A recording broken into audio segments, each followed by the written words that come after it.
right. We're live. What up? How's it going, fellas? How's it Not too going? bad in yourselves. It's good, man.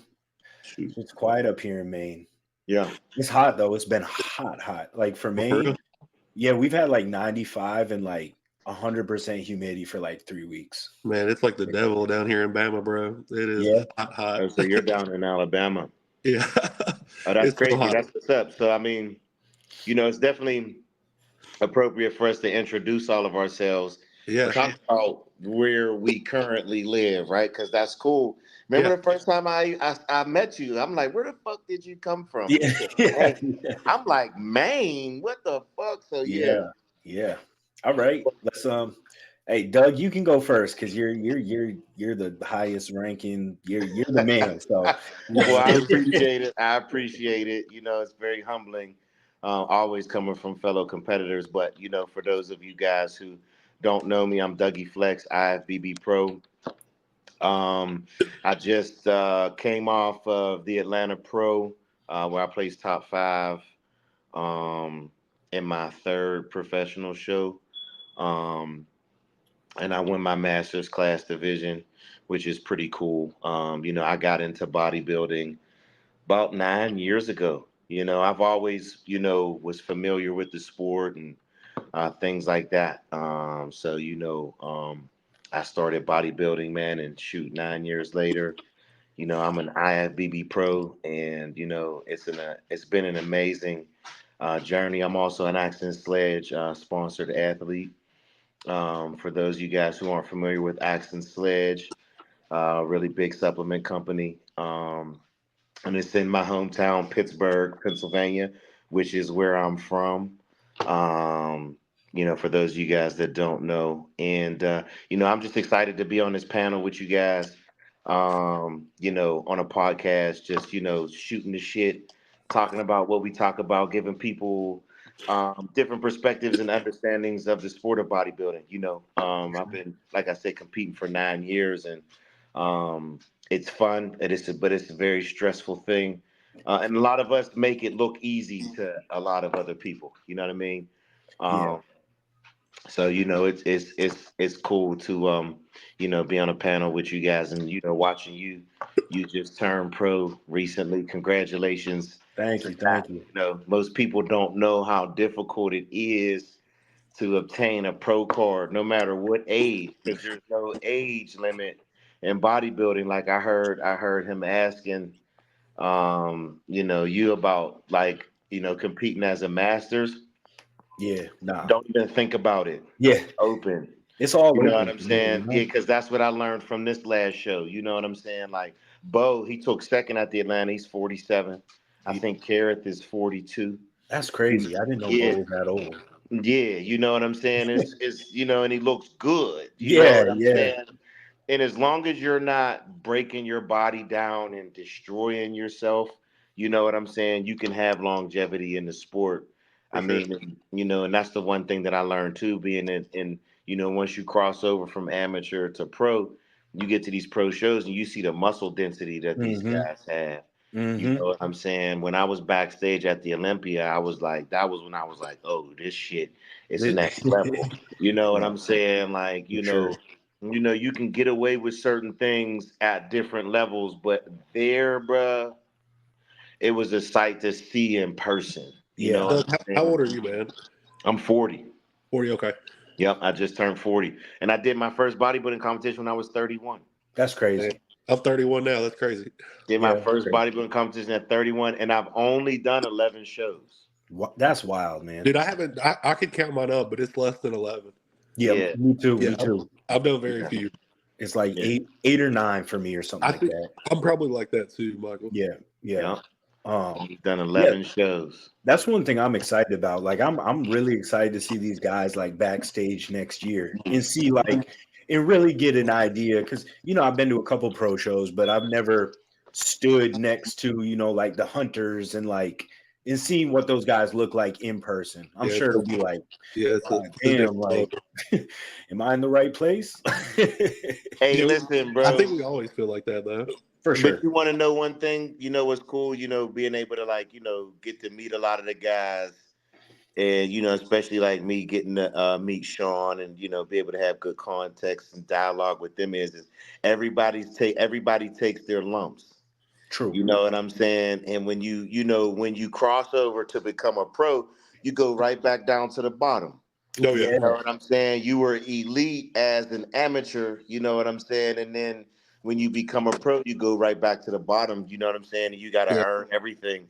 For You sure. know? Unless you're Lunsford or somebody like that. Yeah, right. Right? Because and you have those If you got that, you got it. Yeah, you yeah. have those like Keon. You Yeah. know what I'm saying? Like you have those If you got the goods, you got them. few in a bunch, yeah. And it's rare, you know what I mean? But for most guys like us, we gotta grind. We gotta Yeah. grind it out 100%. year in, year out, you know what I'm saying? And understanding that, you're gonna do everything right and it's gonna take some time to get those victories. You know what I'm saying? Yeah, for sure. Because it sucks, you know what I'm saying? When you cross your T's, you dot your I's, you're doing everything in your power to win, and then You don't win. second place really stings. Yeah. Yeah, That yeah, shit fucking there's yeah. nothing worse than fucking second place to me. You know what I'm For saying? sure. Um, Sure.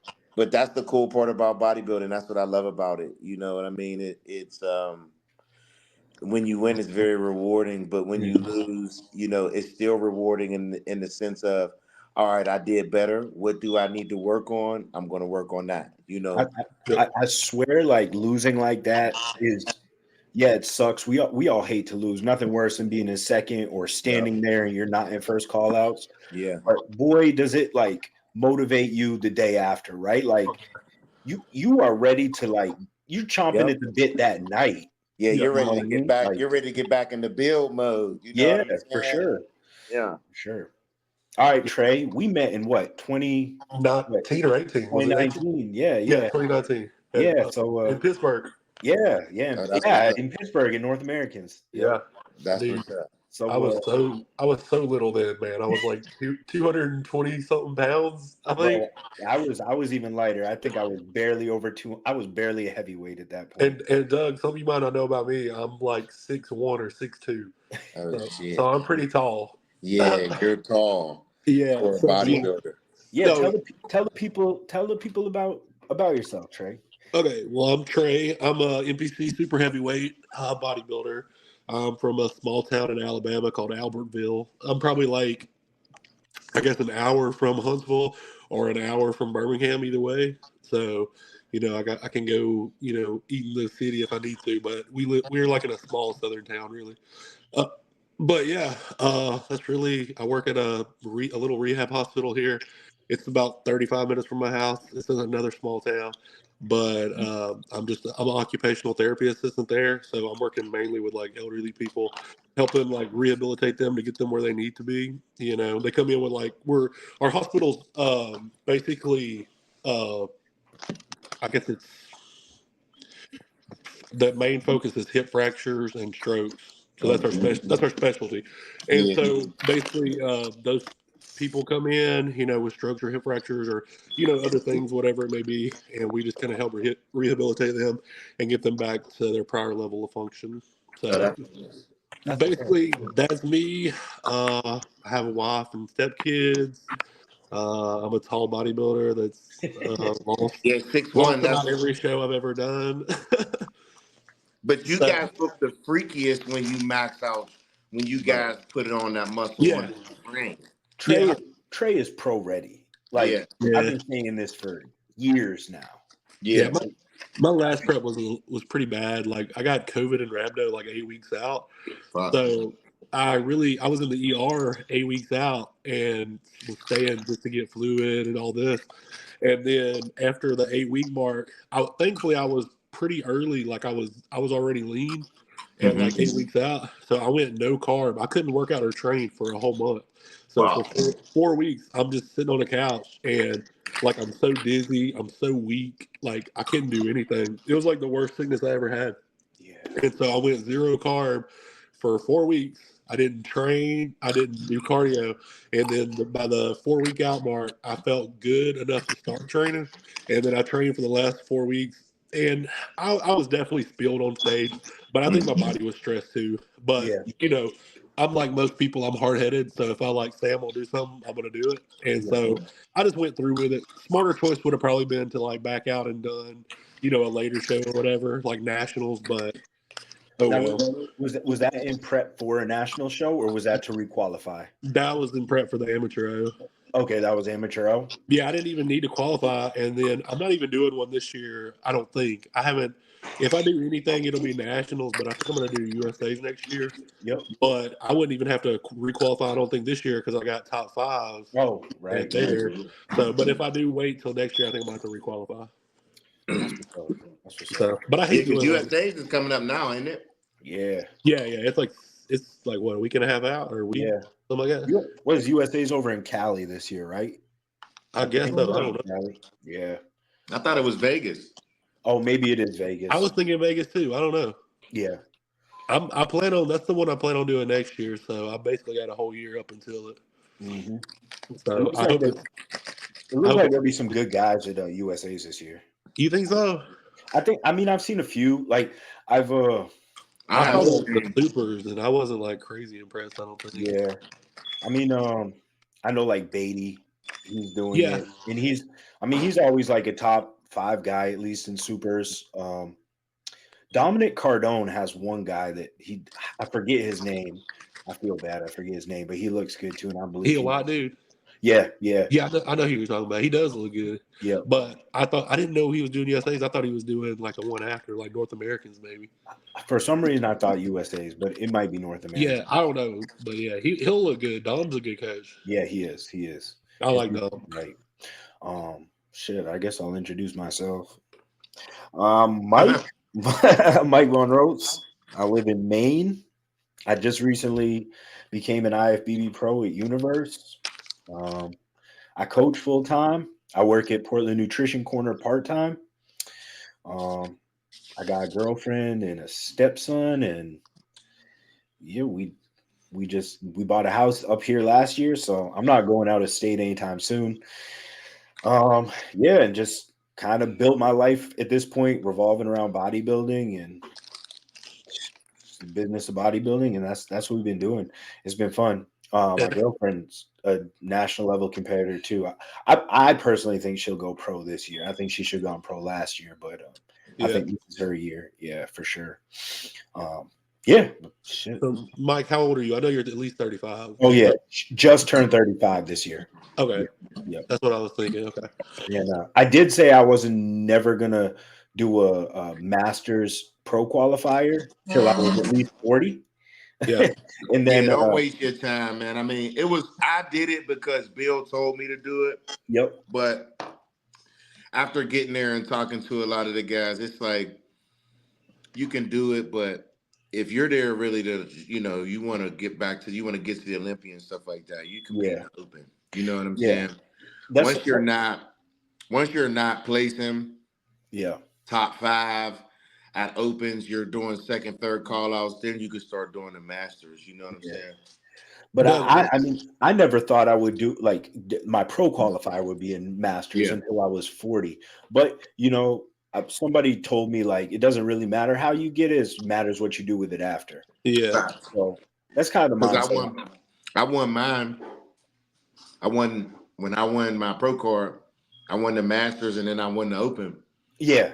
Funny thing is I remember, I wanted to win the Open, but when I won the Masters, I didn't have to do the Open, but I paid for it. So I'm like, I'm doing the Open, and I didn't care if I won. And I ended up edging out fucking Eric Wood. Yeah, you know what I'm saying? Because he was slotted to win that. Yep. You know what I'm saying? Like it showed. Mm-hmm. You know what I'm saying? He was real cool after that too. You know what I mean? Like I wasn't expecting that. I'm gonna keep it 100. I wasn't expecting to beat him. He was put together. You know what I'm saying? Yeah, he is. He's very complete. Very complete. So y'all both got y'all's pro card at 35 plus, right? Mhm. So was there like a time, because I'm 31, like was there a time like before that, like before you were like getting to that age where you were just like, man, if I don't get in by this age, I'm just done? Bro, I'll tell you what, the last 3 years for me have been like felt like the clock's ticking, Bro. and it's like, you do national show, you do another national show, you take year to grow. It's like, okay, now I'm 33, now I'm 34. Yeah. It was like, how many years do I want to push chasing Yeah. before I'm like at the point where like, well, if I do turn pro, how many quality years do I have left? Dude, that's exactly like my thought process now since I'm 31. Yeah. Plus, So I I'll put weigh it to you like this. After I did the Pittsburgh, it was my second bodybuilding competition. It was 2017.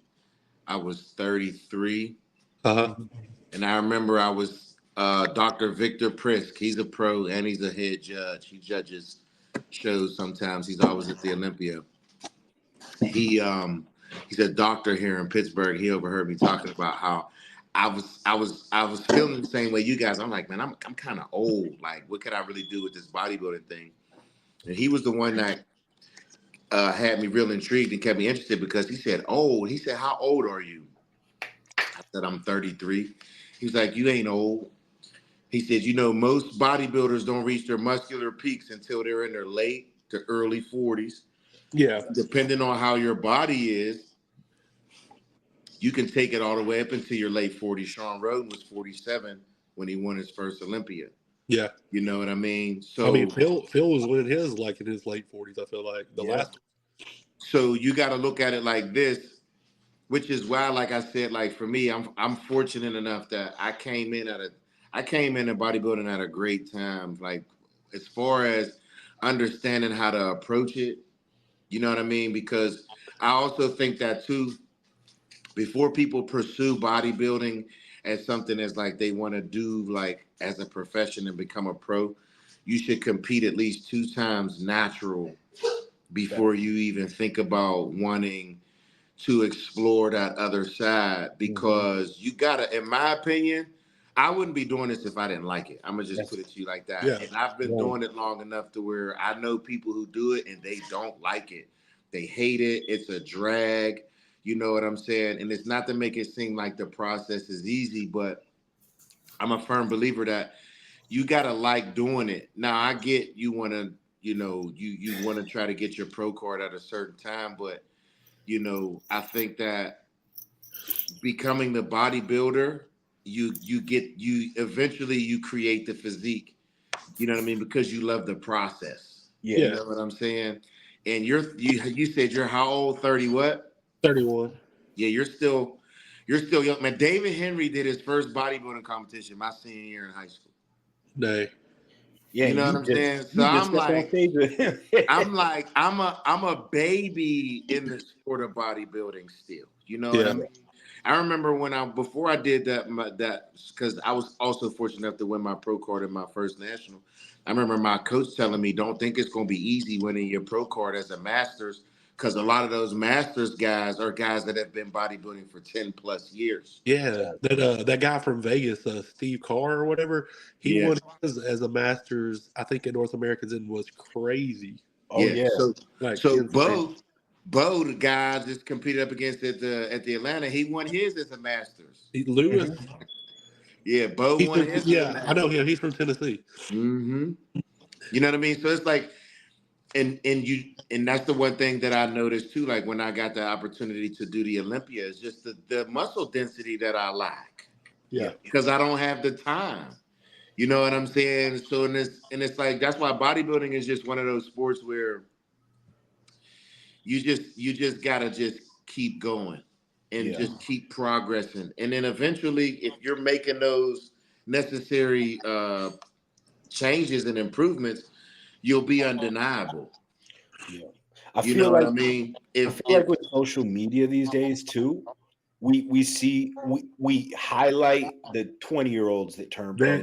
That's exactly what I was gonna say, Mike. For real. And we we get into this mind state that like if you're older than 25, like Exactly. what are you even doing Yeah, anymore? because you got to look at it. You got to look at first of all in the larger spectrum. Bodybuilders, we're a short percentage of people in the world. Oh yeah.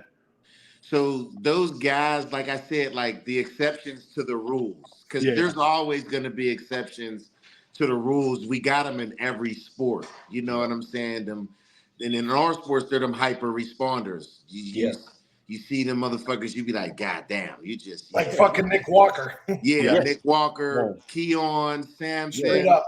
Derek Lunsford. I mean, what Derek Lunsford did when I the year he won USA's.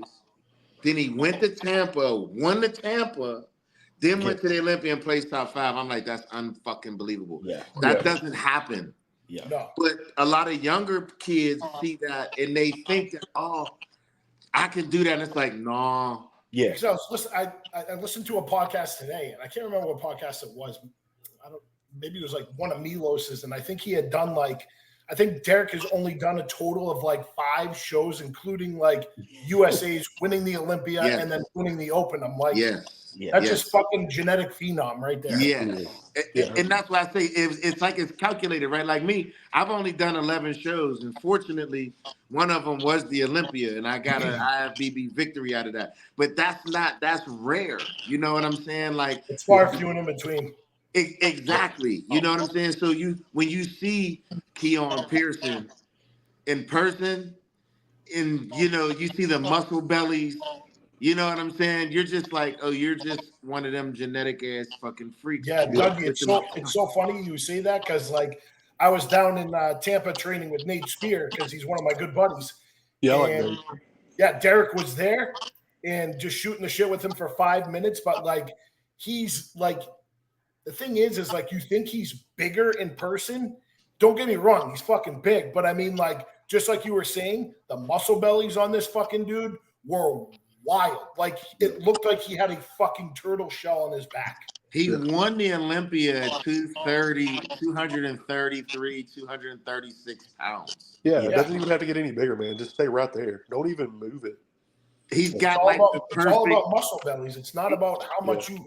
No one gives a shit about how much you weigh on stage. It's what you look like and what you can receive and make the judges think you what you look like. And like or you can fact. I mean, and that's the cool part. It's so dope to hear you say that, man, because I try to get people to really understand that aspect. I think sometimes people get so caught up on the other things. Number on the scale. Like, yeah, you know what I'm saying? And it's like, look, man, it's all going to come down to how you look when you standing next to that motherfucker on stage. Yeah. It's actually funny that you say that because, like, me and Mike just competed against each other at Universe. Me and Mike were the exact same weight. Yep. Mike has way bigger muscle bellies than me. My frame is bigger. his muscle bellies are way fucking better than mine. It's all about how it sits on everybody's body. You know what I mean? Like I talked like in the group chat, I talked to Trey about this, and like me and Trey were talking, like I have to be in the like mid 230s if I want to be like as bubbly as like say somebody like Mike was at the Universe. Like that's why he got that win. I knew me at like 6'1", like, I don't ever want to chase the scale, but being 6'1" or 6'2", you have to. Like, there's not even like if you want to be at the pro level, like there's not like you can't be 250 at 6'1". Right. No. Yeah, I mean, you can look good and look aesthetic, but you got to be, I was 270 on stage at the amateur O. I should have probably been around like 263, really. Like I was lean and peeled at 263, but we just overfed and I was peeled. But at 270, I mean, I wasn't looking too bad. I think this next prep, I can probably get to 270 and actually be lean. But I mean, at my height, I've got to be probably 270. Yeah, it's a different ball game for you. I mean, Derek is literally probably maybe about the same height as me, 5'5", 5'6". Oh no, I bet Derek, bro. I know how it's Yeah, you Derek's know what like I mean? 5'2", bro. Yeah, it's like that's what. And one person that I really admire, and when I got to meet him at the Olympia and see him backstage in peak form, was Sean Clarita. How you're able to pack that fucking all that muscle muscle on that frame like that, Wow. and then to see him. And listen, let me tell you guys, man. When I was backstage, I'm like, what the fuck is going on, man? Like these Kamal was 50.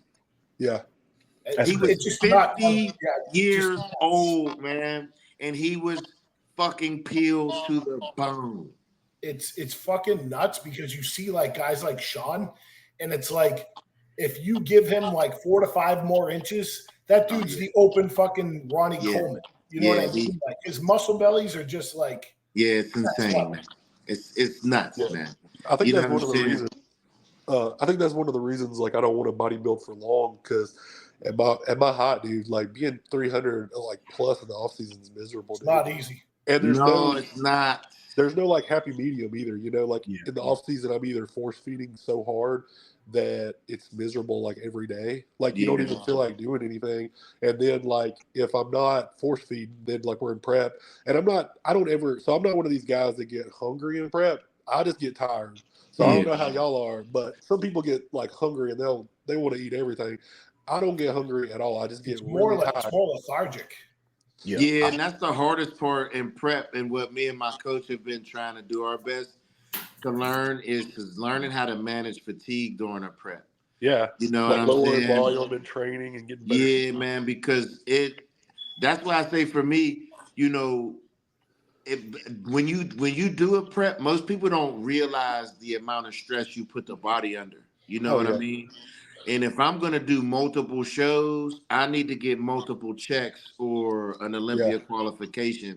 I don't want to be going around getting medals and just doing shows. Just showing up. Yeah, you know what I'm saying? Like, and I don't mind taking time off, giving myself a longer off season so that, you know, because I don't like force feeding.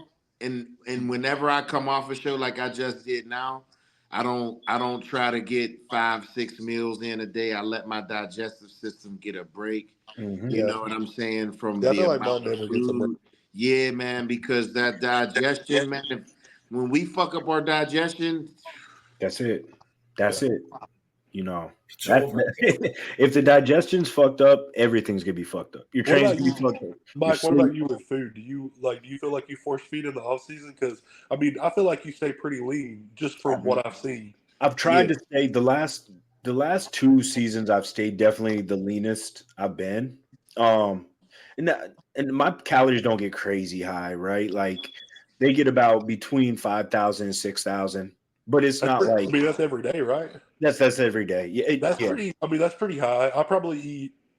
I mean, I get like probably 7 to 8, but like 2 days a week, I got to eat cheat meal on top of it. So I'm probably getting like 10 at least 2. Yeah, because that's the only way to be able to get that amount of like trying to eat 5,000 calories of nutritious dense food.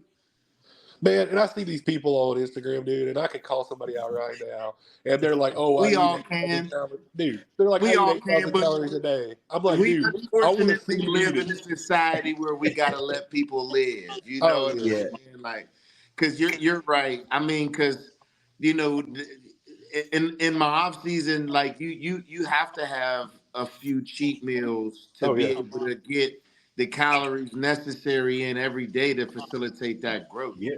You know what I'm saying? And you need it for like normalcy, right? Like, you know, like nobody wants to eat diet food 365. Yeah. Like you have to feel some normalcy in life to keep enjoying this. Yeah. Bodybuilding can't overconsume everything. You know for sure. Yeah, but it pretty much does though. It does. You know what I'm saying? And one of the reasons why I totally agree with you. Like you gotta allow yourself some normalcy because think about a lifetime of like dedication, right? Because you're gonna dedicate it regardless. But think of like, you know, never even really reaching that pinnacle and you never allowed yourself to enjoy yourself. Yeah. Mm-hmm. You know what I'm saying? Like what you do it for? Yeah, you know what I'm saying? And it's like, think about it, man. Remember, Ronnie won his first Olympia when Kevin Levrone got his ass to relax. Yeah. And eat off fucking bland Take a couple shots of vodka and relax, dude. Yeah. Like, chill the fuck out. You know what I'm saying? You always got your chicken and your broccoli. You know what I'm saying? And then, two, getting to meet other bodybuilders. Everybody's got their different thing that they do. For sure. Peak week. You know what I'm saying? Some people do like alcohol because it helps dry you out overnight. Yeah, every coach is different with that, for sure. Yeah, you know what I'm saying? Yeah. So, I mean, it's been cool just seeing that type of shit, like the different approaches that everybody takes when it comes to their peak week. You know what I'm saying? Do you talk to a lot of people about their peaks? Yeah, hell yeah. I love to ask questions. Yeah. Who's your coach, Doug? Who's mine? Yeah, your coach. My coach, his name is Morgan Rice. Okay, yeah, I know Morgan. Yeah, he's been my coach from the very beginning. So, you know, he coached me. He helped me win my first overall, and I beat him.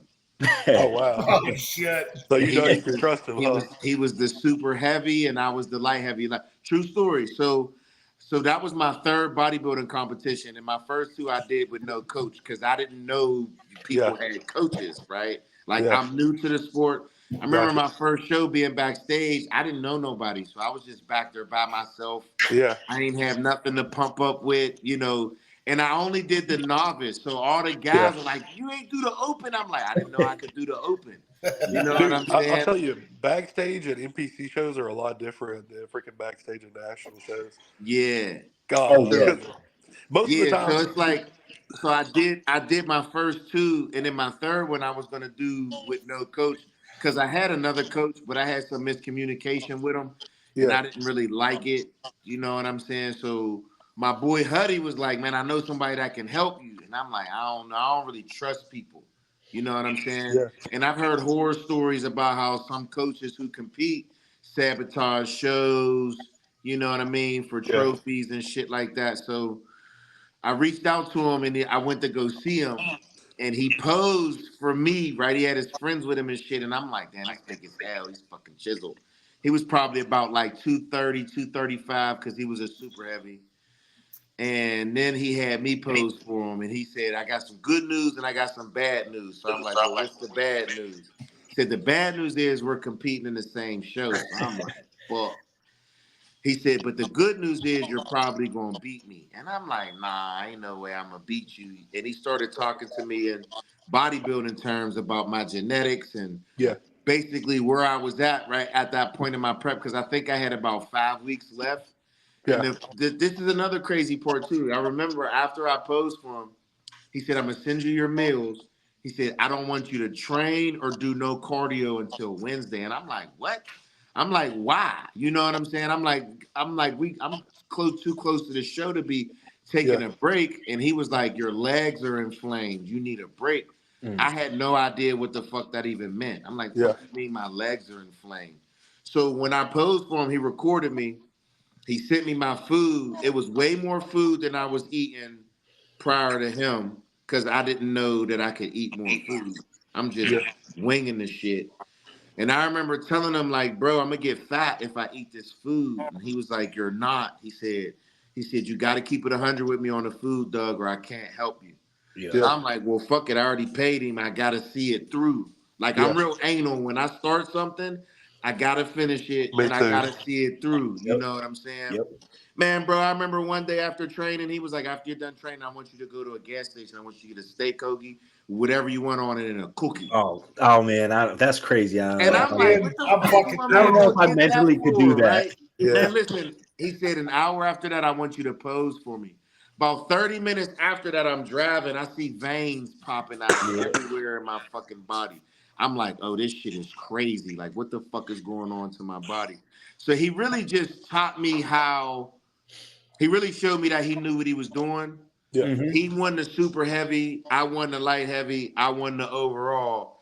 And I said, dude, you could put deer nuts in my meal plan, bro. I'm going to find out where to get them, and I'm going to eat them. You know what I'm saying? Like, you ain't got to – he earned my trust at that point. Yeah. You know what I'm saying? He's been my coach ever since. Yeah, that's awesome. And that's how you know you got a good coach, because you went up against your coach in the same damn show, and, like, he – pushed you to be your best. Yeah.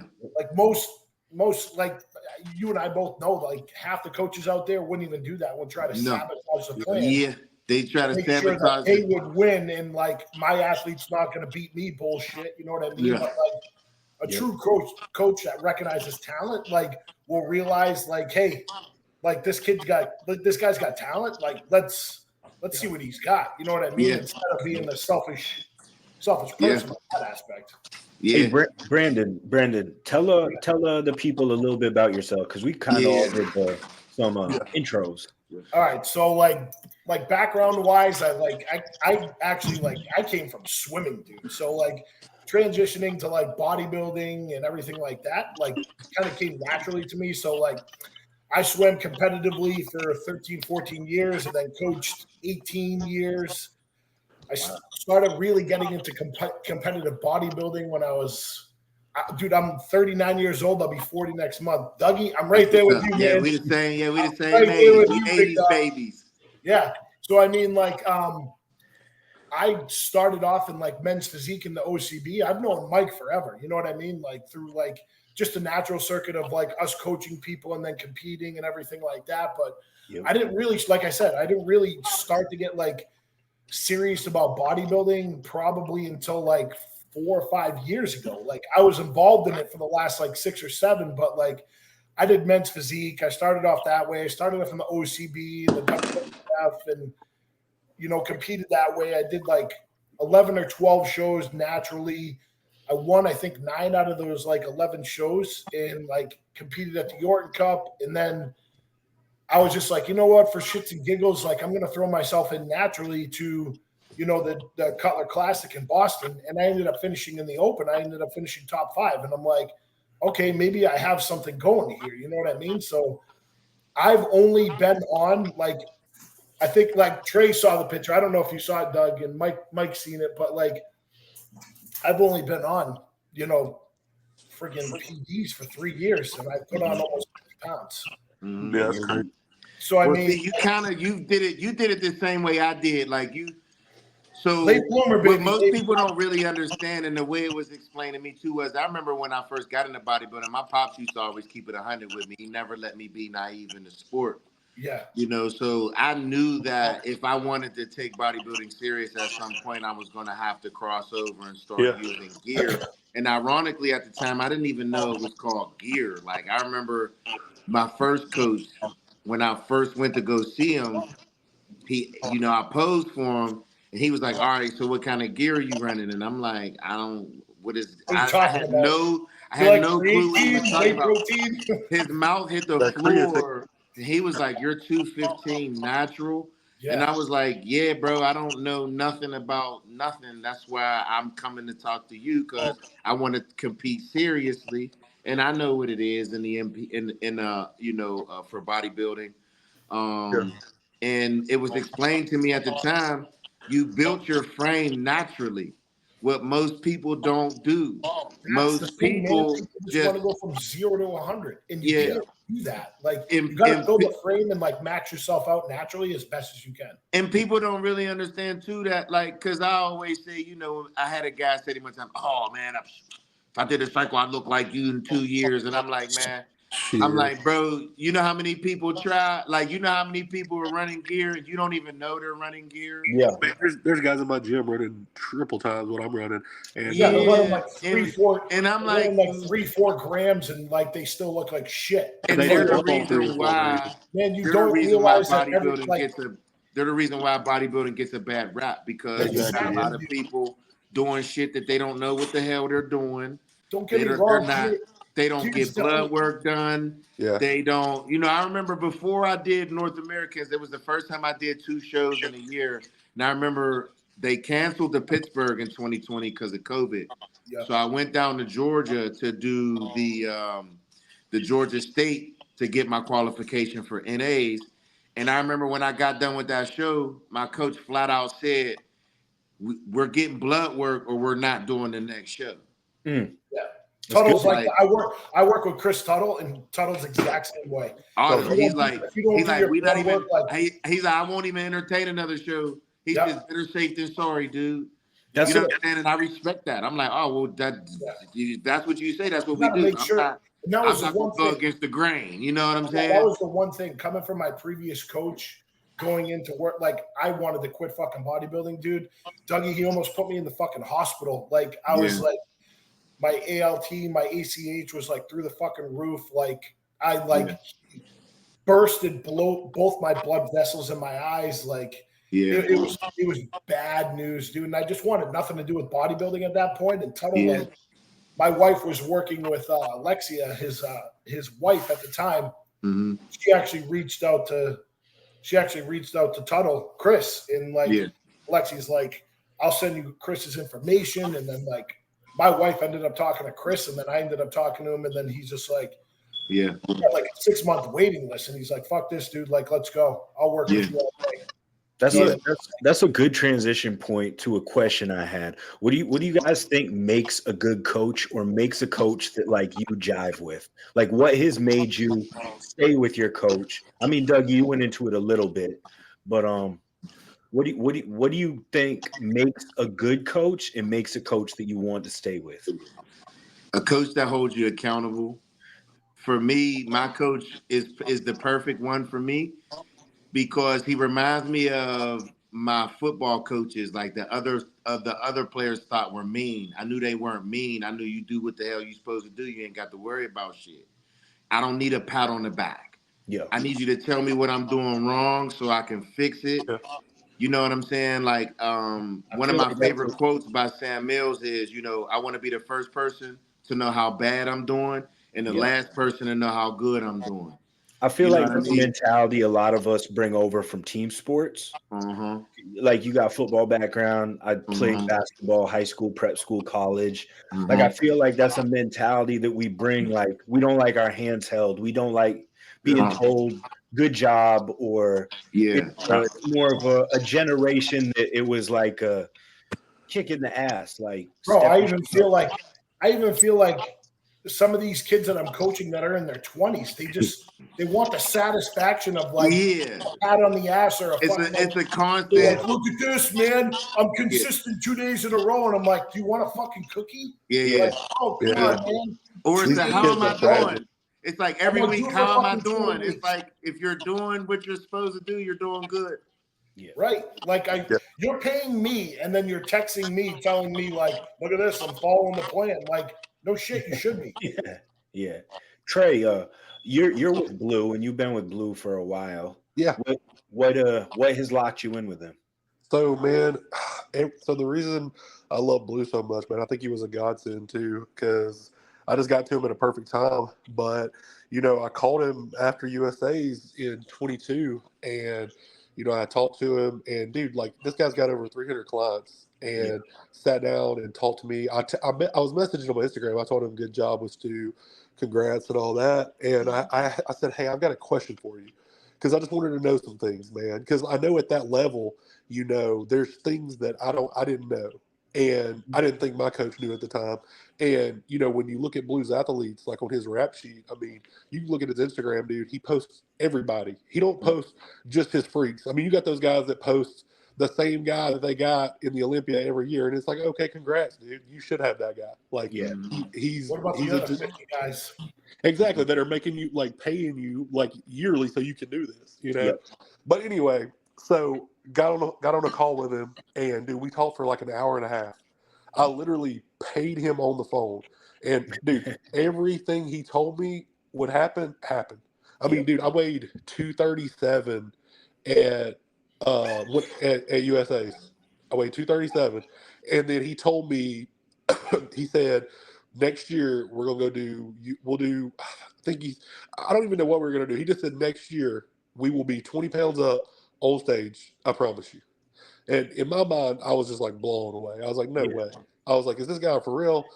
And I mean, I had seen his transformations with other guys, and Blue's like old school. He's like, freak maker. I don't mess with girls. We just doing bodybuilders. I'm trying to get you freaky as crap. And that's all, that's how I've got to be. I don't have aesthetics.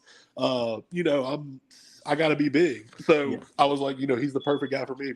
And everything he said on that phone call came true.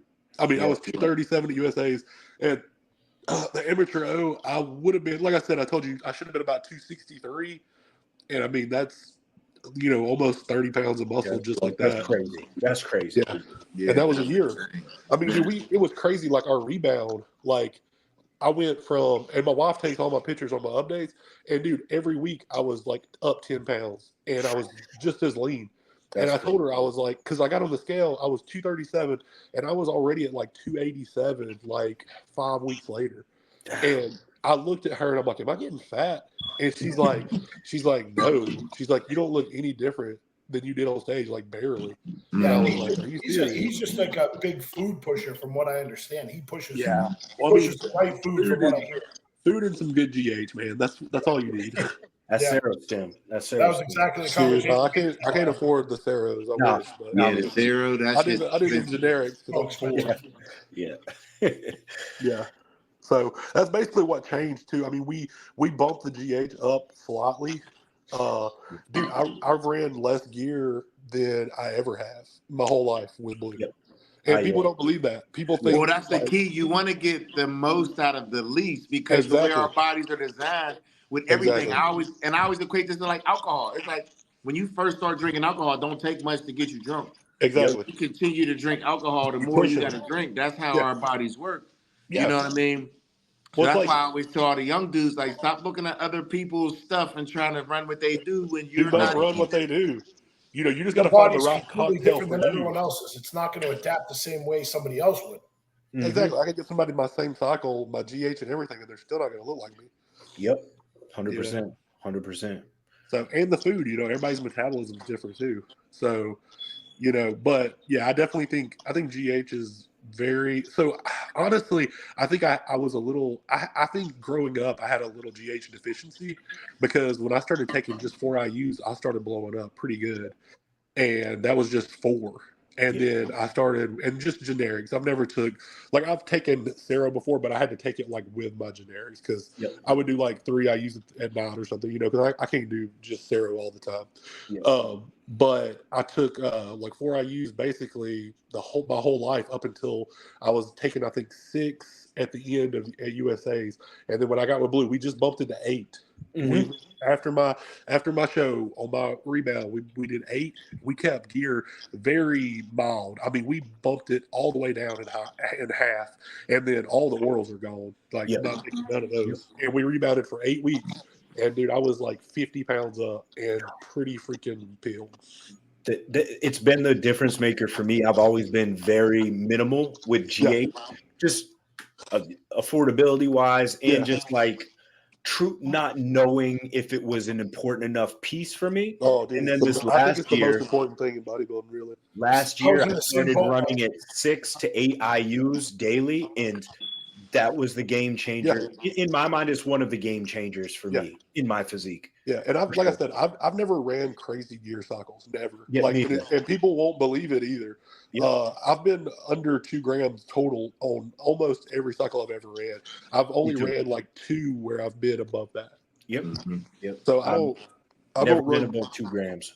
That's because most people don't believe it, because they just don't have a real understanding of how things work, how your body works. You know what I'm saying? And it's like, it's like with anything, people think like the more I take, the bigger I'm going to get, but that doesn't always equate to everything, because think about it in the gym. Dude, Larry Will said it. He could incline bench 500 pounds, but he had no chest development. Yep. Just because you do something don't mean you're going to get the results that you think you're going to get. And you got to think, like, if you're taking 2 or 3 grams of test, and then you stop growing, even with all the GH you're taking, like, what's the next step? Take 4 grams? Take 5 grams? Like, you're just going to have to keep taking more and more, and it becomes where it's not going to do anything. It's not. It's pointless at that point. So what you kind of have to do is, like, you kind of have to find, like, that buffer line where, like, you're like, all right, Hayes, like, is 750 like my sweet spot? Is a gram a sweet spot? Like, and then, like, go from there, because, like, at that point, you're just wasting. You're fucking wasting the gear, to be honest with you. And for people that's listening, when we say 2 grams of gear, we're not talking about just the test. We're talking about overall every compound. Yeah, we're talking like DECA, MPP, everything. Everything's adding up to under 2,000 milligrams. Yeah. I had a question I was going to ask. I wrote down a couple things. Yeah. That one's kind of deeper than I want to go right now. Shit. We go a little deep. We're going deep on the first podcast. We'll go a little deep. I was just driving back from the gym, and like I was walking out of like Hannaford, and that's our grocery store up here, and I was just like looking at people in their cars and stuff, and I was like, shit, like in life right now, like I feel pretty successful. Like what successful means to me. And like I was just wondering, like, what does success in life mean to each of you? Like, is it monetarily being happy? Is it like what is like at what point do you feel okay, I am successful in life? And not necessarily like this is the peak, but I'm in a place where like I can at least reflect and be proud of where I'm at. So I'll go first if y'all want me to. Yeah. I don't really think bodybuilding in success in life at all. Like that's just not who I am. I do love bodybuilding, and obviously people see me and it's a conversation starter and all that stuff. But I think in terms of like success in life, I think it's like having a good family, and like based on like what you think. I'm a Christian, so I want my family to be good, Christian home. I want my stepdaughter to grow up knowing that she's beautiful and she's got a stepdad that'll hurt anybody that'll mess with her. And I just feel like if I've got a roof over my head, I've got a job that pays my bills. I'm in a pretty peaceful place, man. I feel good, even like in the worst of times. Like I've been sick this last week. I was telling Doug and Mike, I've been sick this last week. But like honestly, man, I've got a job I go to every day, and I make good money to support my family. I'm happy, man. Yeah, for sure. I mean, for me, I would say, success is definitely different to everybody. Yeah. And in my opinion, money and material things don't really define success to me, although I do like money and material things. Of course. Yeah, me too. But for me, I mean, coming from where I come from and a lot of my shortcomings, me having my house, my family, my kids, and me turning my passion into my paycheck. Having the amount of freedom I do to move around and make sure my kids get to where they need to, and watch my kids play sports and things like that, man. I mean, to me, that's the ultimate amount of success, and I'm still working to build my legacy. Doug, I saw your Instagram post. Was that with your son that plays football? Yeah. Dude, I ain't gonna lie, you look like Marshawn Lynch out there, bro. Yeah, man. Back cool. in my day, we were pretty. At the high school I went to, I played with a handful of guys that played in the NFL. Oh man. One of the guys I just coached for the Collegiate Masters. His son played with me at Woodland Hills. He played in the NFL for a few years. He played for the Steelers the year we played Arizona in the Super Bowl. And that year, my boy Stevie B, who was the receiver for Arizona, my boy Mundy played for the Steelers. They both played high school ball with me. That's cool. That's really so I mean, success for me is just, me being able to just freedom. You know what I'm saying? So how old is your son? My son will be 18 in a few weeks. Damn. The one that's playing? Yeah. Oh, okay, that's cool. Is he gonna play in college? He wants to go to college, so he's got one more year of high school left. This is his senior year, and he didn't play his sophomore year. He tore his shoulder. Last year, I transferred him back to his home school, and the school he was at didn't like it, and they blocked his transfer. Damn. So he wasn't able to play last year, unfortunately. But he's going to be playing this year, so his grades are good. He handled it a lot better than I did. I think success too is seeing your kids successful. 100%. I think as we get older too, we think about different things. Like the people now that we see like in the bodybuilding world, they're so much younger. Like Mike was saying about social media, you see all these young guys, but success to them is that. Like they're so engulfed into bodybuilding, which is great for them at this point. Yeah. But that is their success. But man, as you get older, there's so much more things to think about. Like it changes. You know, 100%. Yeah. my idea of success now is way different than when I was 25. You know, Oh, yeah. like when I was 25, it was like, what do I got to do to get rich? Right? Like, what do I got to do for $1 million? You know, and now it's do I have the freedom to be financially free? Do I have a roof over my head? Am I able to put a roof over my family's head? Yep. Are we able to do the things that we want to do? Yeah, like can we have a vacation? Yeah, can we have a vacation? I don't need a lot of stuff. Exactly. I just need to be able to do the things that make us happy and be able to provide that to me is success. And then being able to bodybuild it the way I want to bodybuild, that's a huge part of it too, you know. You literally stole the words like right out of my mouth, because like growing up, like didn't have like a lot where I came from. So like I'm a UPS driver by day. So like, you know, hustling and bustling like all freaking day. And then just, you know, like I love what I do. And like, I love interacting with customers, and it does have its advantage being there 22 years and being able to, you know, take all my breaks at home while I'm on prep. You know, those are important things. I can heat my meals up, everything like that.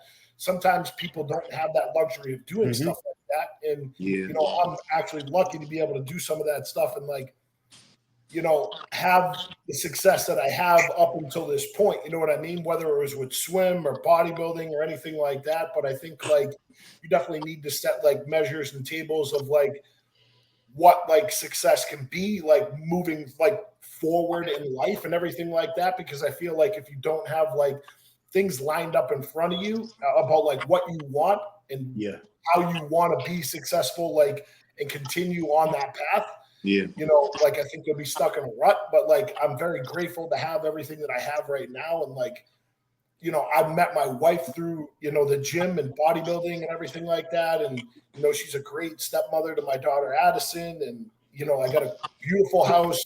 My mom lives in the in-law next door. So everything just, it's good. You know what I mean? Like, I like that, like, security of knowing like everything around me taken care of. Yeah. And that's like the most important thing to me. Yeah, you're taking care of what you can control. You know what I mean? Exactly. Exactly. I think that's the most important thing.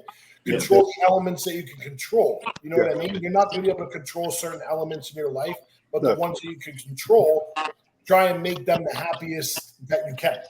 Yeah. It's funny. You said, Brendan, you said you had things lined up, right? And then Trey said the aspects you control. Those are like both terms that we use all the time in bodybuilding. Oh yeah. So it's like, do you guys find, because I do, that like bodybuilding has affected my life in such a positive way, in the way that I work, the way that I carry myself, my mentality, that I find it transfers into all these other aspects. I think it can be helpful and hurt at times too, because I'm a perfectionist. So like, I think a lot of the time, like, so I'm big on work ethic. I'm big on work ethic, and I know y'all are too. Y'all like hard work. And so, like, you know, if I'm at work and I don't see somebody working hard or something in my brain, I'm like, man, like, come on, like, you need to pick it up. Like, because, I mean, it's not that hard. And I'm just all about hard work. But then also, you know, I think some negatives of bodybuilding is I think I spend too much time. I mean, of course, like after work, I'm at the gym, I'm eating all these meals, you know, all this cardio, even in the off season. And it's like, you know, this time could be devoted towards my family, and it sucks that it's not. So, you know, and when you get older like that, you think, okay, maybe, you know, I've got all this time that I'm doing right now. Maybe I should stop it early and just kind of focus on my family a little more, because they're putting so much into me that I should put more back into them. You know what I mean? Especially like when you're on prep. You know what I mean? Oh, you're on prep for like 16 to 20 weeks, and you kind of put like your family, whatever the case may be, your family, your wife, your girlfriend, whatever the case may be, you put them on the back burner for a little, like, in the last 4 weeks, you're basically a zombie. You know, you're not. Yeah, I mean, like they get it, they understand. Like, I'm lucky enough, my wife competes too, but like, you know what I mean? Like, I've even, like, she had said the other day, like, you're still caught up in this, so it's just like. And that's good though. That remember, you like level-headed though. Yeah, you need to be, and it's good that I have somebody like that that's able to like speak up and like tell me that. You know what I mean? My wife says me all. I feel like sometimes I'm not in the moment and I get dragged freaking away. And I'm just like, all right, I needed that. I'm snapping into place. Thank you. For sure. Especially like after prep, right? Like I always try and prioritize doing family stuff. Yeah, we always make a vacation out You're of more it. involved. You have to be like, you have to be. They deserve that. Like, Yeah. they don't necessarily deserve that 20 weeks of not ignoring them, but like, I mean, everything else is put on the back burner, right? For Like, sure, yeah. Truth. and bodybuilding, it isn't about balance, but life is about balance. And when bodybuilding isn't the only aspect of your life, you gotta balance the other pieces. Yeah, because there is no balance, especially when you want to be great at something. Exactly. That's one of in my anything too. one of my favorite books by Tim Grover, Relentless. Yeah, he talks about that, and he talks about that in that book, Winning. And it's really a combination of having the support, right? Because it's like you said, I do the same thing. When I'm in a prep, a lot of things take the back burner. You know what I'm saying? My wife helps out a lot. Same thing with my kids, understanding. So after a show, I try not even focus about anything bodybuilding related. Yeah. I just try to spend that time with my wife, my kids, get back to that normalcy. Because for my daughter's always like, "Oh, you can eat now." Yeah. That's exactly what my daughter said, man. Yeah. I can eat now. Oh, Daddy, we can go out to breakfast now. Yeah. You know what I'm saying? And then for her to be able to sit across the table and actually see her eyes light up, like, because like you're actually sitting there and like interacting with it and everything like that. Yep. That's the best part. I mean, I'm pretty strict in the off season, man. I feel like I do blues meal plan all the time, but I still get 2 cheats. So, like, I always take them on like Wednesday and Sunday. So my stepdaughter's always like, "Oh, you cheating today? What we get?" So, Yeah, you need some of that life balance. And Doug, I see you do that. You play like men's league. You play like a softball league. Like, I got a women's kickball team. Yep. Yeah. You know what I'm saying? Something to support my wife, right? So, and a lot of ladies that I have on my team, a lot of moms are always supportive of the kids, running the kids to this game, that game. So, the women's kickball league, man, the women have something for their families to come and support them. You know what I'm saying? And it's actually pretty dope to do something with my wife. You know what I'm saying? And it's fun. It's fun and really competitive. Yeah. And my kids get to see my wife be competitive because my kids forget. At one point, we were young, we were athletes. You know what I'm saying? We used to, play sports and was really good. And it's always good to see my kids' reaction. You know what I'm saying? When she has a good game, and they like, "Dang, mom, like." You ain't just a mom, you know what I'm saying? Because that's how some kids look at us, like, are you just a dad? And it's like, yeah, I am just a dad. But at one point, I played football, and, my kids get to watch me compete in bodybuilding. So, that also helps them really understand that, like, they've seen me lose, they've seen me win, so, it's just cool. From a whole family standpoint, everybody in my household is athletes, and we all support each other in our own different ways. You know what I'm saying? But it that also helps, having something outside of bodybuilding like that helps me keep that normalcy in my life and not be so geared in at bodybuilding where it's all or nothing. You know what I'm saying? I approach bodybuilding with a very optimistic thought process all the time. I go in to win, but I understand that may not happen if it doesn't. Even at your best. Yep, I get right back to the drawing board because if you win, you still got to get back to the drawing board and get better for the next show. If you lose, you got to get better for the next show. For me, that's what makes bodybuilding a great sport, because it doesn't matter if you win or lose. The goal is for you to continue to get better and keep progress. Dude, I agree there, because, man, I will say every show I've ever done, I've never showed up worse than my last showing. Ever. And I feel like when I get to that point where I do come up worse, obviously I'll probably be at a more elite level, but, I don't ever want to, like, until I'm at that level, I don't ever want to do that. Because I know you can always come off you can be on or off every show. But, I mean, my first show, I was like maybe 205 pounds. Yeah. And I kept on. I think I was 222 my next show. So 17 pounds up. And then I was 237 at USA. And then last year, I mean, I'll say I was 270, but I should have been 263 too. So, I mean, every year I've gotten better. You know, I have to just get it all together, leanness and size, and I'll be there. Yeah, that's most definitely. Do y'all have passions outside of bodybuilding? Like if you're not bodybuilding, what are you doing? Golfing, bro. Okay. I know you bass fish. That's it, man. I'm a country boy. So I want to go fishing with you one day, dude. I was telling my wife about your fishing. Yeah. We actually have a dude. So where I live, dude, you really need to come chill with me because where I live in Guntersville. It's on Weiss Lake. Oh yeah, you're on Guntersville. Yeah, that's elite. Dude, everybody, dude, I got like 2 Bass Pro fishermen that live on my road. I told Mike, man, I'm like, dude, I gotta fucking get up there and go fishing with you. Yes, sir. Dude, y'all both I would love to come up to. See, I like scenery. Yeah, you know what I'm saying. Yeah, so that. I would take a trip up to Maine. I know some people who have done that. Maine definitely has that. Beautiful pictures of land and the geography up there. Yeah, I'm that kind of a person. Like, I want to go to all 50 states if I can. Hey, anytime you want to come up here, you got a free place to stay. Oh, that's a bet. We'll make that happen. You know what I'm saying? That's why it was funny as hell when I first met you, right? Because that was the year my boy Laser went to Pittsburgh. I remember because we always say in Pittsburgh, somebody always comes from out of no fucking where. And it's every year somebody comes from out of nowhere. We'll be like, where the fuck did you come from? So when I asked you and you said Maine, I'm like, Maine, where the fuck? My first thought is, I'm like, there's black people in Maine? Yeah. Like, what there's 3 of us. That's crazy. But no, I mean, that's dope. You know what I'm saying? Like, that's, not too many people think to live in Maine. You know what I'm saying? But you stole the words like right out of my freaking mouth because I'm like, wait a minute. I'm like, this dude's from fucking Maine? I'm like, he is a fucking freak. I'm like, where are you from? God damn. That's what I said. And I told my boy Laser, I'm like, look, and my boy Laser, he looked at me. I'm like, where did he come from? He was like, I don't know. I said, boy, you got your work cut out today. He said, I know. I said, shit, I knew you was going to get your pro card at some point, man. When I seen you at that show, I was like, what the hell? Appreciate that. Brendan, where are you from?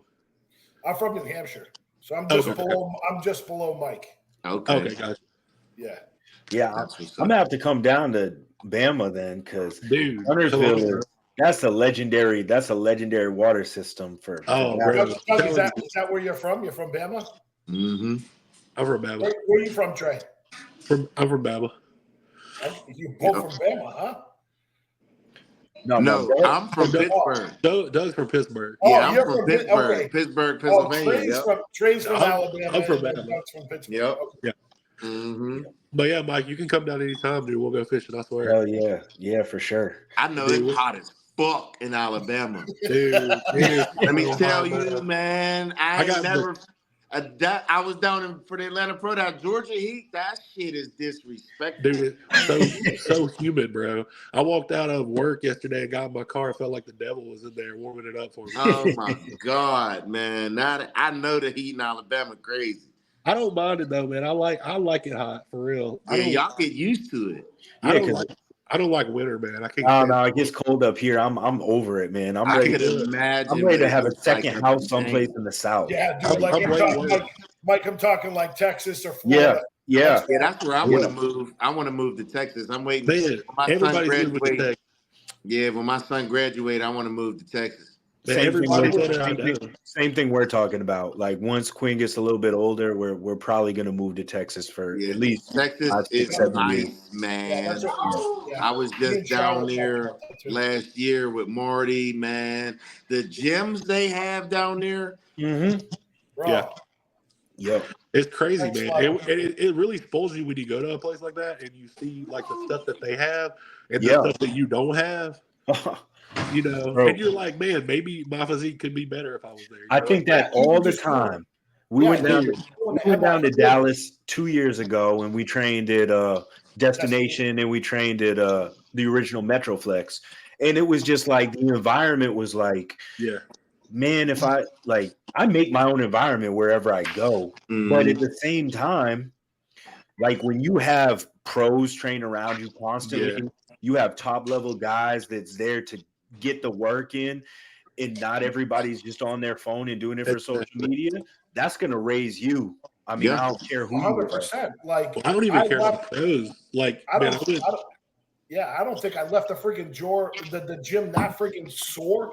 And I don't even know how long, just being down there last week and training with Andrew and Nate. I'm just like, because Derek's there, and then you got like female like figure pros, physique pros, wellness pros. It's just like it's definitely different.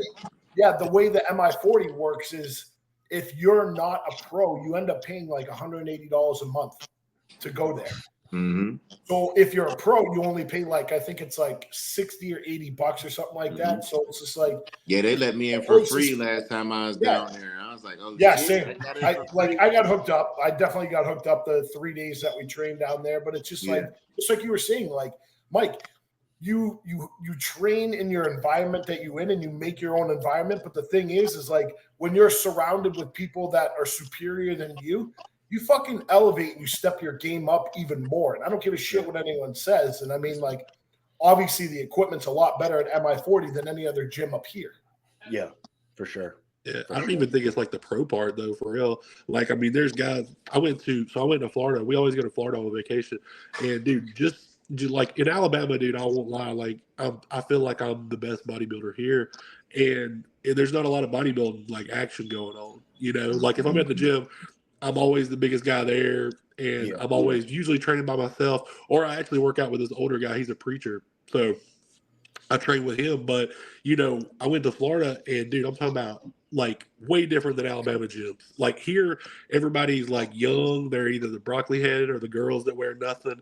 They're on their phone. They're doing glute kickbacks, and then they look at their phone for an hour. They're doing hip thrust on a Smith machine and chest flies on a that, and that's all. But man, when I went to Florida, I was telling my wife, like, I went into this gym. She dropped me off every morning at like 8 in the morning. I would train, and then we'd go to the beach. But man, everybody in there, I don't care if they were like middle age, old, young, they were all busting it. And I was like, man, this is what's up. Like, I didn't care, you know, I don't care how old you are. I don't care if you're out of shape. I don't care if you're a woman, man. If you're in there busting it, like, that's what I care about. That's all. 100%. Yeah. So that just motivates me. Like, when I'm there, I'm like, okay, this gym's cool because everybody in here is busting it. Like, that's what I like. Yeah. It makes all the difference. Yeah. All right. Different question, completely different topic. If y'all are into movies, what's the best movie you've seen this year? The best movie I've seen this year? Yeah. For me, man, Bad Boys was my favorite, man. I like that Reggie scene. I heard that was good. I like that Reggie scene in the movie. I was on the edge of my seat. You know what I'm saying? I was like, and then I just was surprised that the movie was as good as I thought it was. Yep. You know, it's hard to make sequels and stuff like that. You know what I mean? And I know I felt the last one wasn't. It was okay. Yeah. So I was curious about this one. You know what I'm saying? But it was good. I'm gonna have to give it a watch then. So I do more shows than I do movies, really, because the movies I just haven't felt like they've been all that great like lately, or at least I'm just not interested in them. But I will say, so me and my wife just finished Your Honor on Netflix. Yeah, pretty solid. I'm a fan of Bryan Cranston. I like him a lot. Is it a show or a movie? It's a show. It's a show. Okay.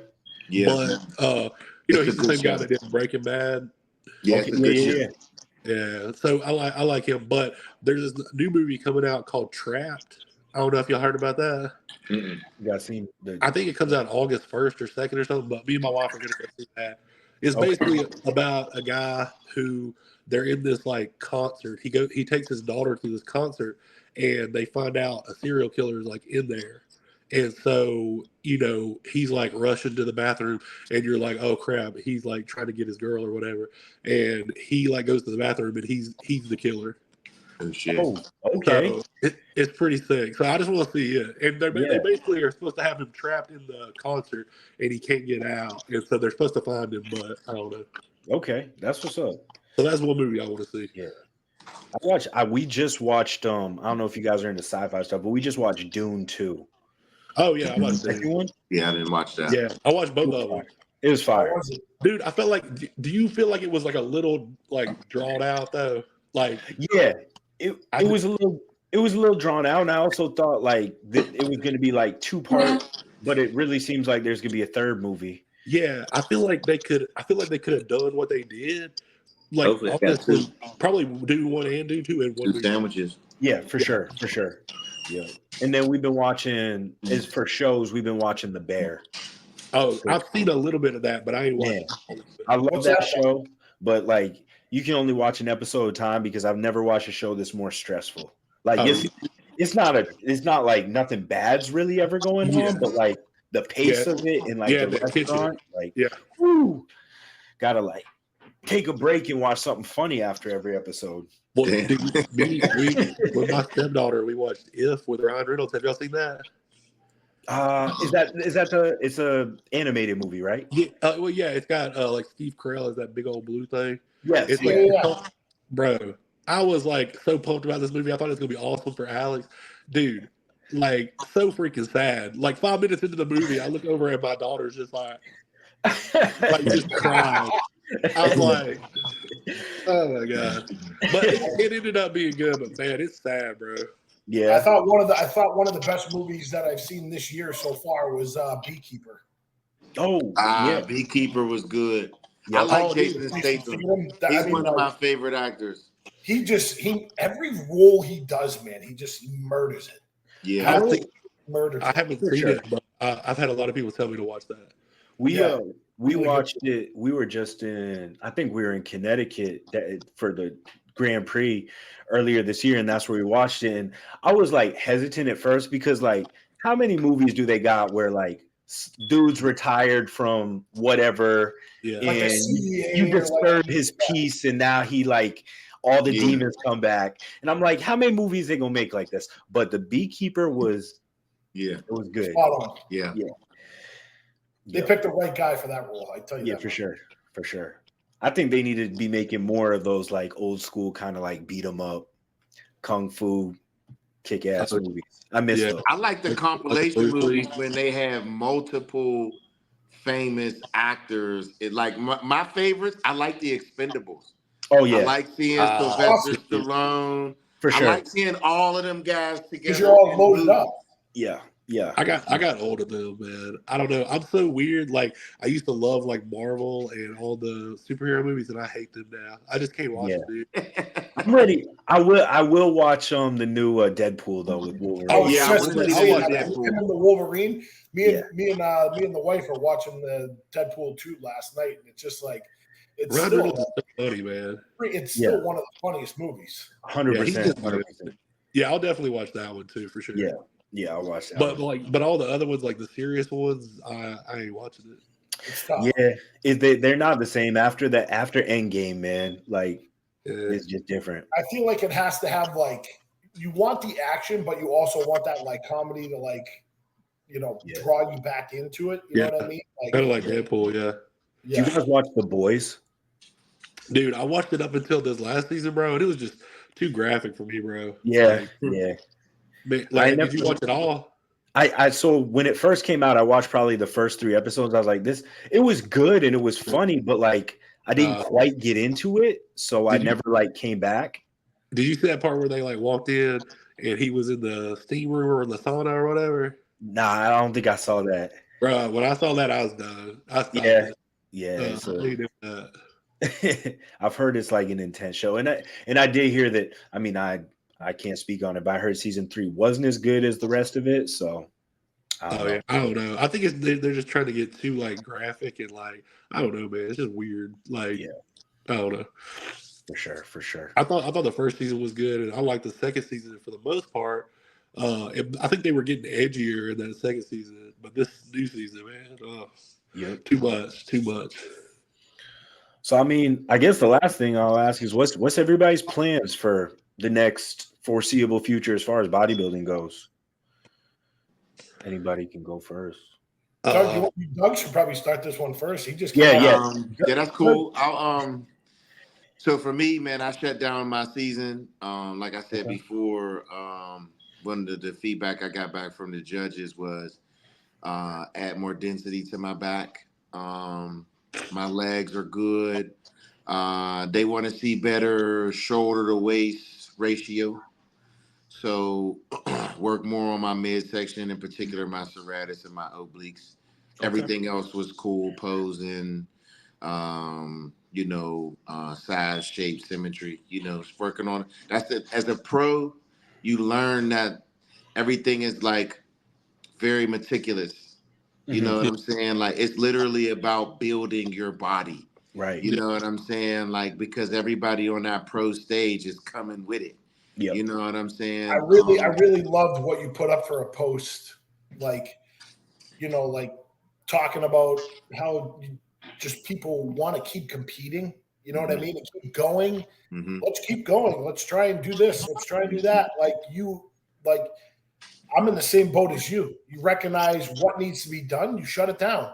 Yeah, like buddies too. That shit's not going to come overnight. You nope. gotta make sure that you come correct next time that you're coming, so that the next Exactly. time that you come, you're undeniable. And that's my goal. You know what I'm saying? When I step on stage, I want to be undeniable, and I want to make those adjustments. So we shut it down and go through that health rebound phase, and then start building for the 2025 season. And as far as we got Action Sledge, we got the Pump Fest going on this weekend. So for anybody in the Pittsburgh and surrounding areas, man, come through. It's gonna be a lot of the athletes there. You know what I'm saying?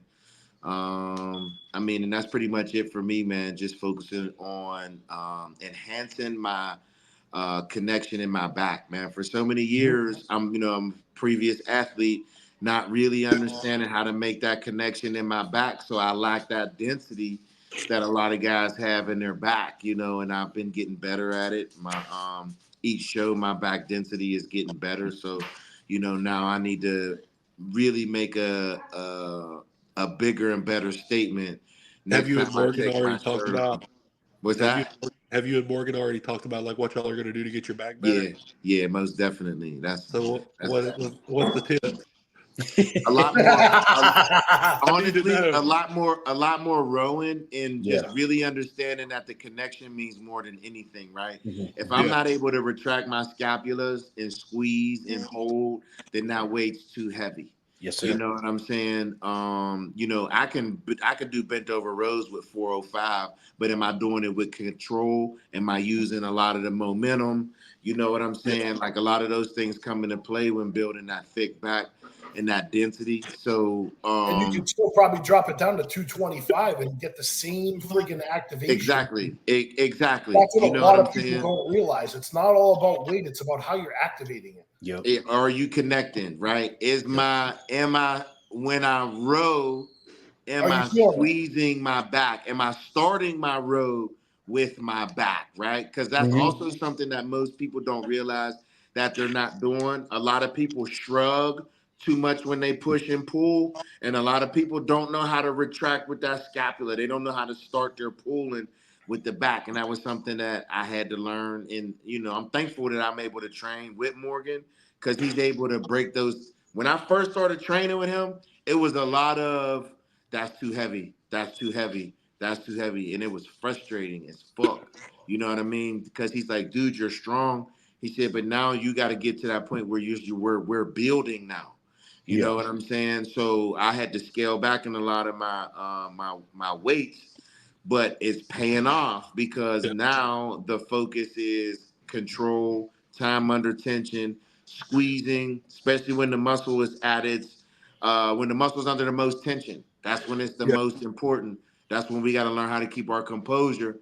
When you on that 7th rep and you got 10 left, your fight or flight wants to kick in and you want to just and pump those last couple reps out. You want to actually do your best to hold your composure and fight for those last 3 reps to make them look exactly the same as rep number 1 and rep number 2. Exactly. And that's that's definitely the toughest part. I'm pretty sure all you can vouch for that because it's like us being bodybuilders, it like we've all started off in that ego-driven manner where we're just like, let's just fucking rip it, dude.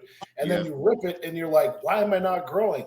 Mm-hmm. Well, it's like, I didn't start learning that shit till 2 years ago. And I was sending videos to Chris, and Chris is like, bro, slow it the fuck down. Drop the weight. This is how you need to do it. Like, he tore me apart and like changed everything. And that's how I think I was able to progress even more, is because he's like, the one thing you need to do about bodybuilding, it's not about how much weight you lift. Check your goddamn ego at the door. And if you leave your ego at the door, I promise you, you'll grow. 100%. 100%. I mean, and that's pretty much the goal, man. Get that density in my back and come back undeniable next year. That's what it is. That's what it is. Brendan, what about you? What's So me and Chris came up with a game plan, and it's just like, just like we were talking about earlier, like, being 5'11", and you know what I mean? Like, even though I put on the 50 pounds in the 3 years, like, I have no doubt with the game plan that we've come up with, and like, we're pushing food hard right out of the gate. GH is low right now, but I mean, like, we're doing like our maintenance cleanup phase, and then like, we're going to bump that shit right up. I have no doubt in my mind. So that was something that, Trey, trust me. Bump it. If you ain't doing 8, dude, just get out of here. No, I know. And I think he's just waiting a couple weeks, and then he's really gonna because he even said it in an email. Like, me and him were talking back and forth on Saturday, and he's like, GH is gonna be our best friend this offseason. So it's everybody's best friend, bro. Yes. Like every bodybuilder. My game plan is to honestly take the rest of this year off and next year.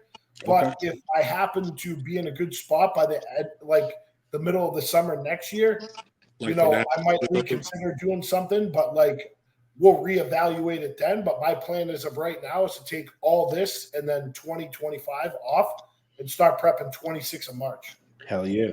And just come back like with a fucking vengeance. Undeniable, like Doug said, undeniable. And I feel like Doug even knows it too. Like, at this point in stage in the game, like, I'm 39, like, and I'm young on gear, like, my body's adapting and sucking it all in really quickly. So I feel like if I play my cards right and I'm with a guy like, Tuttle, the sky's the friggin' limit. So I have no doubt in my mind that we're going to pack on some freaking serious muscle real quick. Hell yeah. I'm excited for that shit. Yeah. What about you, Trey? Oh, dude, I think, I was thinking about doing nationals at the end of this year. I mean, I really feel pretty good about winning any national show this year if I wanted to. I think, me and Blue just got into a good groove growing after my surgery. So I had my hernia and diastasis recti surgery. I had it done in February, and like, man, I was out for, I think I was out for like 6 weeks total. I couldn't do anything. And so I don't think I got like crazy fat, but because I was still eating somewhat on the diet, but I'd go to like Chick-fil-A maybe like once a week.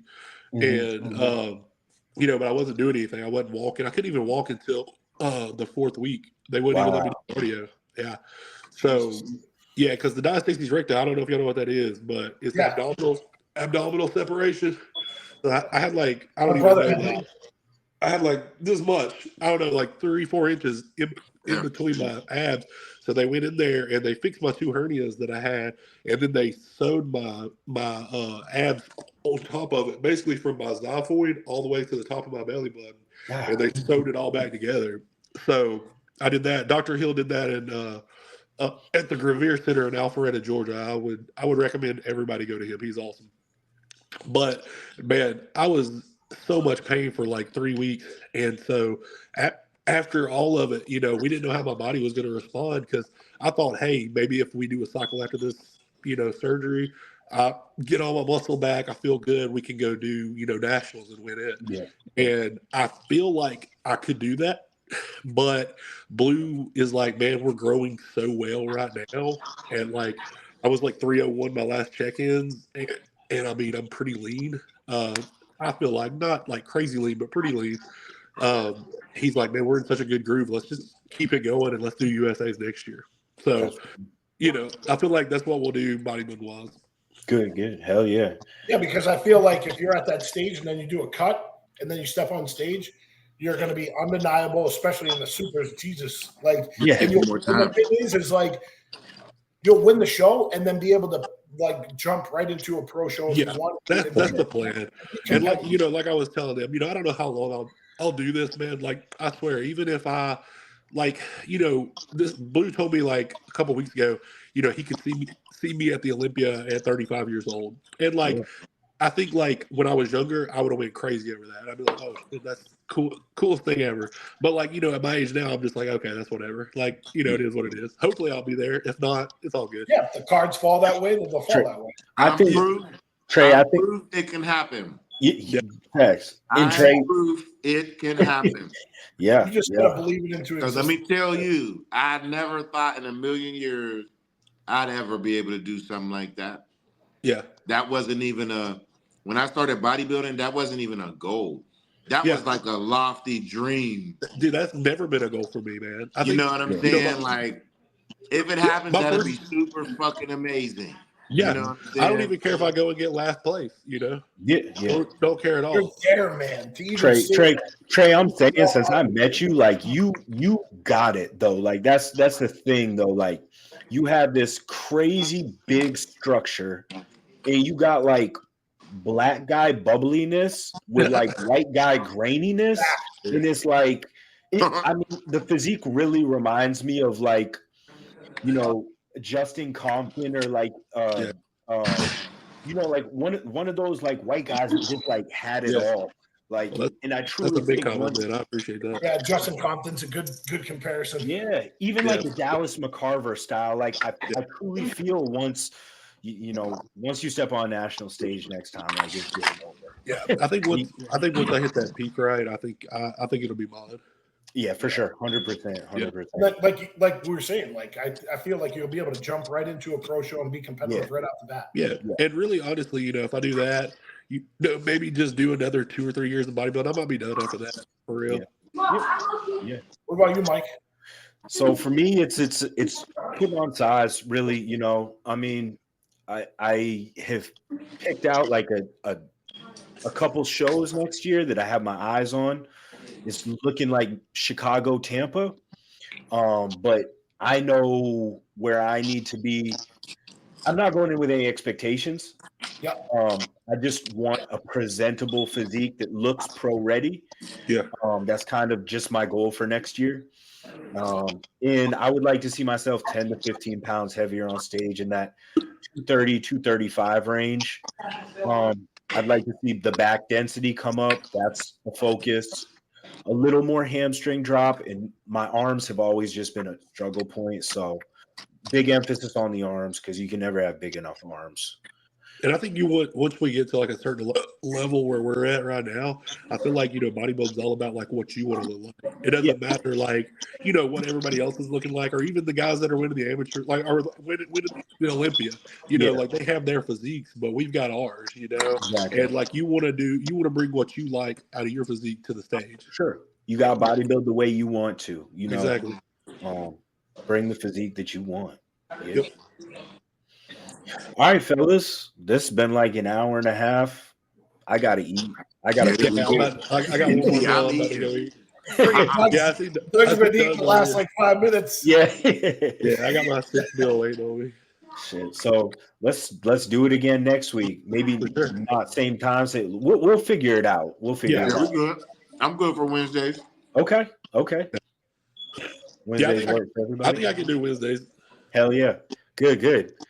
All right, people. Well, thank you for tuning in to the first episode. And actually, one more thing that I want to do. Let's all plug our sponsors. Okay. Well, what a muscle tech right here. HD Muscle Code Machine. Yeah, I don't have on a shirt, but Action Sledge, man. Shout out to Action Sledge and Longevity Life, my meal prep company. Yeah, I got Muscle Tech. I got Iron Rebel for clothing.